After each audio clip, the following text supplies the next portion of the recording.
Hi, Jason Wells here, and I am one of the authors of the book Anti-Suit Entrepreneur, for those of you who aren't familiar with me.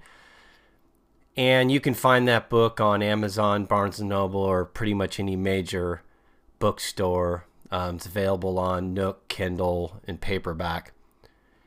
And I wanted to talk about something this week. And this last weekend, Paul Walker passed away. He died in an auto accident. And for those of you who don't know who he is, he's an actor in the famous Fast and Furious movie franchise. And I'll be the first to admit I'm a big Fast and Furious fan.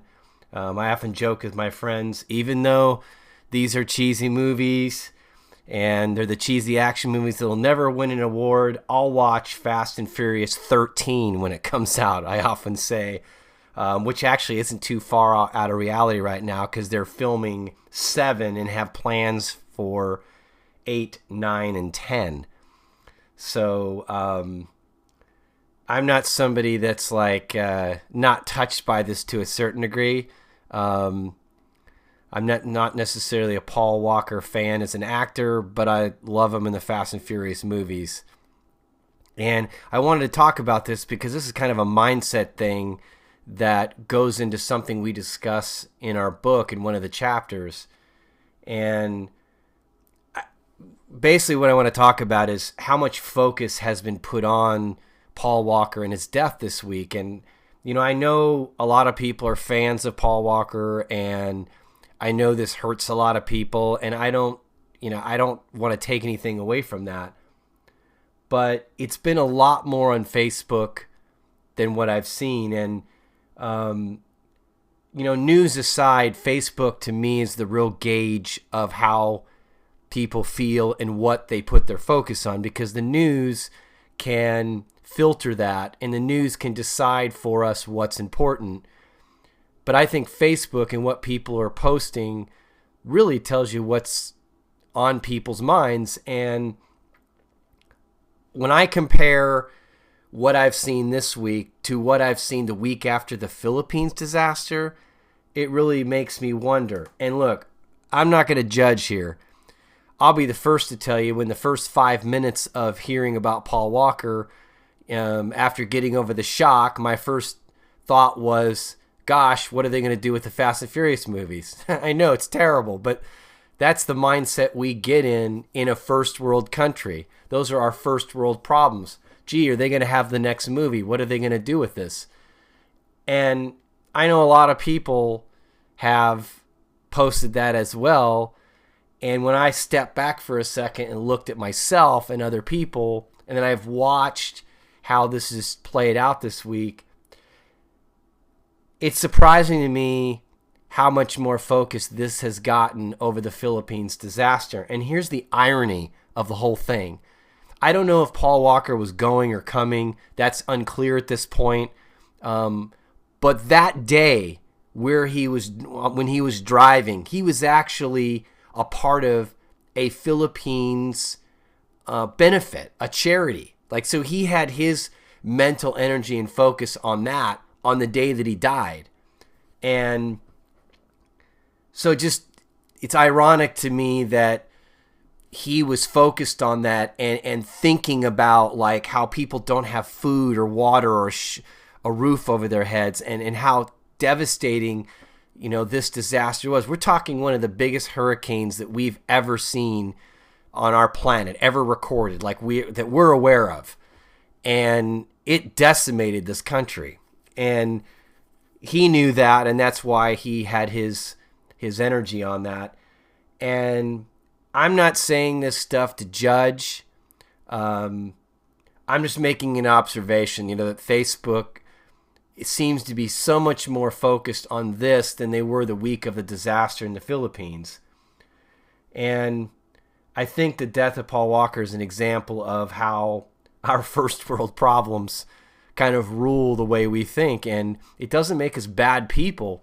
It's just how we're conditioned in this society. Like, we grow up having, food, water, a roof over our heads, and gosh, I think I talk about in some of our videos that surround the book how even our gyms are like country clubs. I mean, we get so conditioned to having this amazing infrastructure that we often get focused on the most trivial things. Paul Walker's death isn't trivial, but the focus around it and the amount of effort that's been put into this as opposed to, say, the Philippines disaster, to me, is telling. And I'm just as guilty as everyone else out there. Again, I'm not coming from a judgmental point. I'm just checking myself. As Paul Walker said, you have to check, stop, and realize what's going on in the Philippines. That's something he said in a video before his death. Like, I'm realizing how sometimes I can even be a victim of first world problems. And being a victim is a choice. I refuse to allow it. I realized what I did.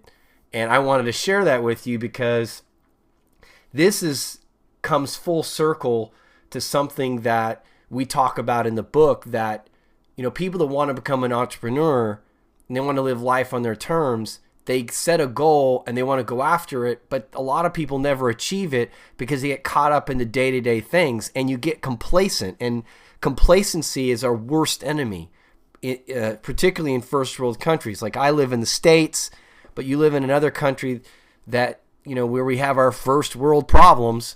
We often get beat down by complacency, and it's because we get focused on the wrong things and we forget the important things that you want to focus on. In my mind, over the years, living life on my terms was the most important thing, and I put a lot of effort in that. I didn't let the day-to-day distractions slow me down from that.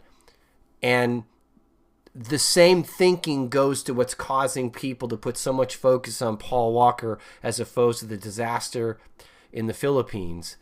And it's just something I wanted to touch on. I wanted to make people aware of, as far as what I become aware of myself, and some of the things that, you know, I do as a person, you know, living in a country, and although feeling grateful for what I have, sometimes having those moments where I'm not acting so grateful, even though I feel like I'm being grateful, but being aware.